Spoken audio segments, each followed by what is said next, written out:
Oi pessoal, eu sou Kelly Varela e eu recebo muitas perguntas falando como que eu posso ajudar o meu filho que tem TEA, tem autismo, a entender melhor os sinais sociais. Como que eu consigo fazer que ele entenda que certos comportamentos que ele tem são inadequados? Como que eu faço para que o meu filho aceite melhor as mudanças sem que ele sofra demais com isso?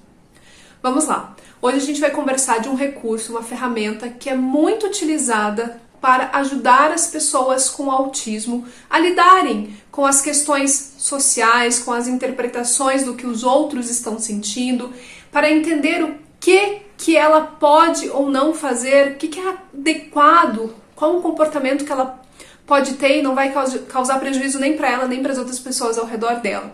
Essa ferramenta se chama Histórias Sociais. Então, o que são as histórias sociais?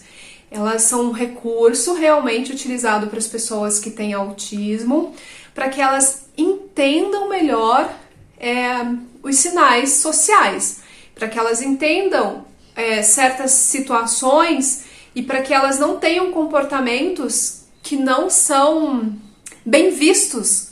Então, por exemplo, a gente está falando aqui, digamos, de um velório, morreu alguém. E a pessoa com autismo, muitas vezes, vai parecer que ela não tem empatia pela dor de quem perdeu essa pessoa. Então, ela pode ter um comportamento inadequado de, talvez, não demonstrar que sente muito, ou como se para ela aquilo fosse não tivesse importância nenhuma, tá? A gente pode também pensar...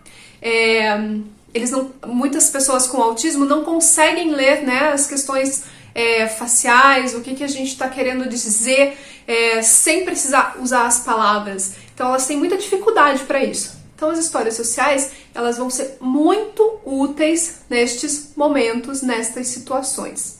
Quando eu utilizo as histórias sociais para antecipar o que vai acontecer, isso é bem válido, porque as crianças entendem, elas visualizam, elas estão escutando, elas estão entendendo o que vai acontecer, se preparando para aquilo, tá? As histórias sociais, elas são recursos muito baratos, muito fáceis de serem utilizados. Você pode fazer no computador da sua casa, então elas vão utilizar figura, parte de texto e um mediador. E por serem recursos muito baratos, muito fáceis de serem feitos, como eu falei, você pode fazer no seu computador, ou você pode utilizar vários bancos de imagens que você acha no Pinterest, você acha várias histórias sociais prontas lá, ou você adapta uma coisinha ou outra para a sua realidade. Mas você também tem bastante aplicativo, vários aplicativos que você pode baixar para tablets, celulares, se a criança conseguir ler melhor, né, aceitar melhor esse recurso digital, assim. E elas podem ser muito utilizadas dentro das escolas, justamente por serem um recurso muito fácil de ser aplicado. Então, como que eu posso utilizar? Vamos dar um exemplo prático. Eu vou falar aqui agora voltado para as escolas, mas isso vocês podem fazer com seus filhos, tá? Então, pense na sala de aula que a professora tem... hoje a gente tem visto um grande número de crianças com TEA nas escolas, e aí, um dos aluninhos com TEA tem um comportamento inadequado que atrapalha o andamento da aula dessa professora. Então a professora quer melhorar esse comportamento, quer que essa criança entenda que aquele comportamento naquele momento não é bom para o andamento do aprendizado dessa criança e da turma como um todo. Então, por exemplo, a professora pediu para fazer uma atividade e essa criança, sempre que está na hora das atividades, ela começa a mexer em todos os materiais. Então, ela começa a mexer, fazer barulho. Então, isso o que causa? Ela não se foca na atividade que ela teria que estar focando a sua atenção, a sua energia. A professora acaba perdendo um pouco da concentração, porque ela vai ser chamada a atenção pela movimentação dessa criança. E os coleguinhas também não vão conseguir prestar tanta atenção, porque vão estar, sim, prestando atenção no amigo que está mexendo no material. Como que essa professora pode tentar mudar este comportamento que ela considera inadequado? Então vamos utilizar a história social.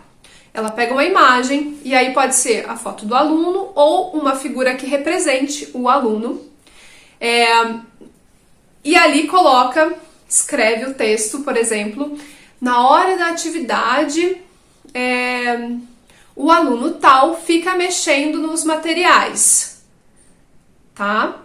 Do lado, ela vai vir com outra figura, e ali a figura que represente a professora, e aí ela vai poder colocar, quando o aluno tal faz este comportamento inadequado, a professora fica triste. E faz a carinha de triste, para que essa criança realmente entenda que ali não é legal. Não é legal.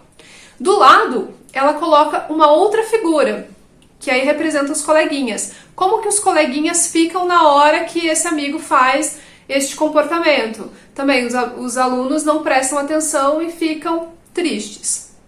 Esse foi um primeiro exemplo. Então ali está mostrando qual é o comportamento inadequado. Ela pode vir com uma segunda série de imagens mostrando qual é o comportamento esperado para aquele momento. Então, qual é o comportamento esperado? Que na hora das atividades a criança não mexa nos materiais, que ela faça a atividade. Do lado ela coloca a imagenzinha da professora. Essa professora, neste momento, já que ele está fazendo a atividade, ela fica feliz. E daí vem com a terceira imagem também dos aluninhos, dos amigos, que falam que eles estão felizes e que todos estão aprendendo.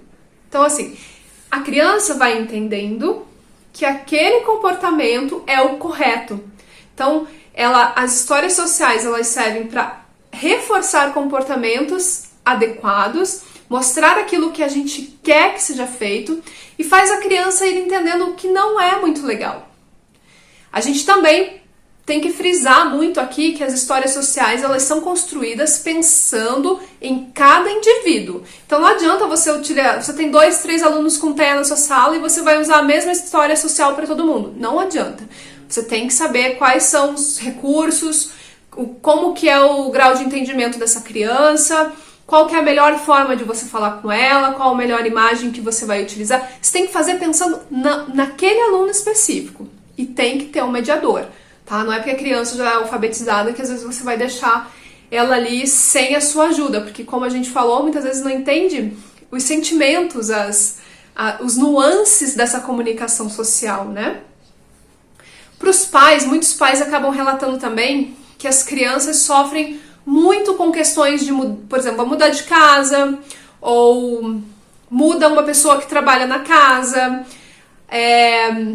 trocou uma comida que você não acha mais, trocou. Então, para tudo isso, você consegue trabalhar tendo as histórias sociais.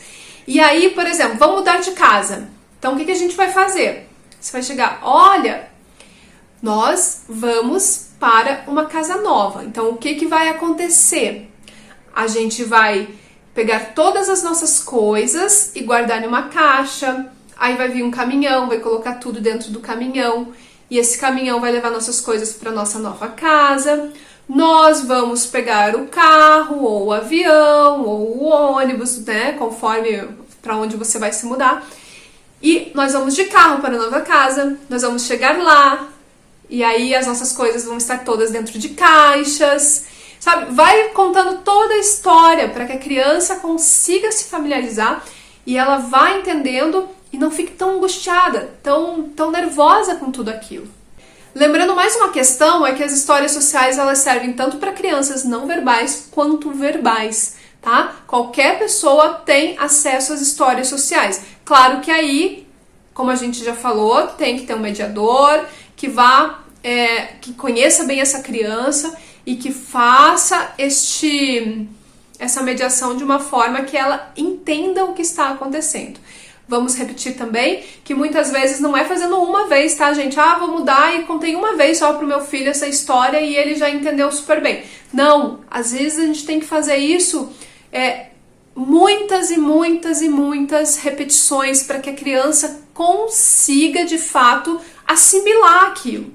A gente aprende, a gente sabe que desde bebê, né, a gente sempre está aprendendo por imitação, por repetição, e com as histórias sociais também funcionam pelo mesmo caminho, tá bom? Eu espero que as histórias sociais sejam muito úteis para vocês, que facilitem a vida de vocês e dos seus filhos.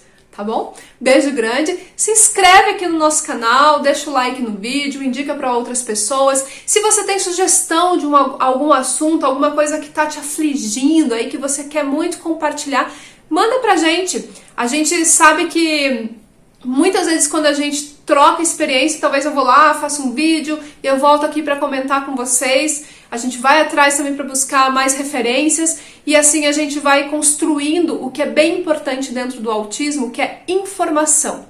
Informação de qualidade. Beijo grande e até o próximo vídeo.